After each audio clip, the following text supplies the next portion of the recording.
Okay, in today's video, we're going to run through how to set up the wallPen.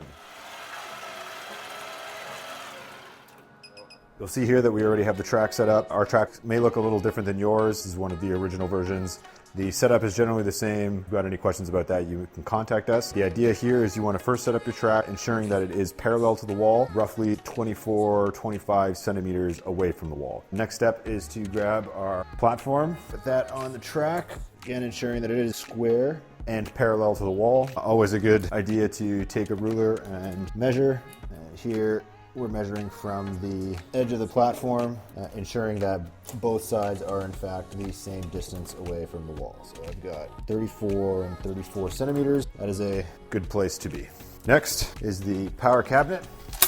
This will align with the pins. When installing this piece, ensure that you are installing it level, not tilting one way or the other. And grab your 6mm Allen key and tighten the 2 bolts fastening the power cabinet to the base. Next, I'm going to grab the Y-axis slide. This is the orientation that we're going to be installing it. The cross profile runs parallel to the wall. And then there's 2 bolts on this. We've got one straight down and one on the side. We fastened down to the base and side to the power cabinet. And the next will be your Y-axis extensions. There's one that goes on the bottom. That would be the one with the 2 screw holes. And so the slot is facing backwards and the rack and rail are facing towards the wall. Then you're going to fasten 2 bolts to the power cabinet and then 1 bolt straight down into the slide.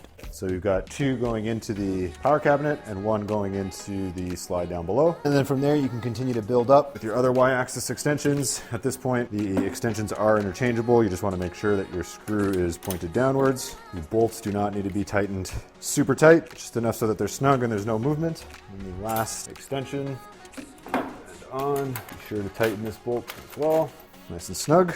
And then the next component will be your support. And so there's 2 pins in the bottom. Fit there. I'm going to screw the bolt fasten here. And then that's pretty much it as far as assembly goes. From here, we can plug in our spiral communication cables. They can only go in one way. Plug in and then snap into place. Same down here, snap into place. And then the power cable that gets installed here. It's always a good idea at this point to kind of run through your whole printer to make sure that all your bolts and power connections are tight and installed correctly. So we've got the 2 down at the bottom. Our slides installed. 1, 2, 3, 1, 2. We've got power connected. And so the last component that needs to be installed is the print head. What you'll notice though is that at this point, there's no way to get the print head installed because the slide is too low. And so from here, we can turn on the machine. Now the printer has power. That's all it has. There's nothing in here that can tell it to move up or down, left and right. All of the brains of the printer exist inside the print head. All we want to do now is release the brake on the Y-axis and manually pull the Y-axis up. So with your left hand, you're going to grab onto the slide. The right hand, you're going to press the button on the back. And what this is going to do is release the brake. You'll hear a click and then physically move the slide up. You let go, it self-supports. If you just were to press this button, it'll fall underneath its own weight. Turn off the printer. So now that this is up, you can install the print head by removing 1 screw, and you've got 2 pins. Now install the print head. I'm going to tighten the bolt here. And then with the black cable coming out from the slide, go out in front and plugged into the back of the print head. Now your print head orientation might look a little different than mine. They've been updated recently, but this is essentially a fully assembled printer. Now there's one more option. If you wanted to get maximum distance and as close to the ground as possible, you'll notice here that if you were to bring the print head down, it's going to hit the base. And so if you wanted to gain a few extra inches in the Y-axis to get closer to the floor, what you can do is remove the print head and install your cross-arm extension. Kind of fits into place like a puzzle. You've got 2 screws here, and then tighten the 2 screws. Now you can install your print head here.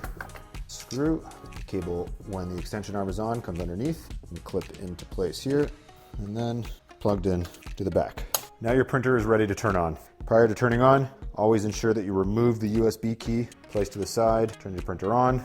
You'll hear the fans, you'll see a light on the power switch. If for whatever reason it doesn't turn on, the first thing to check is to make sure that your emergency stop is not pressed in.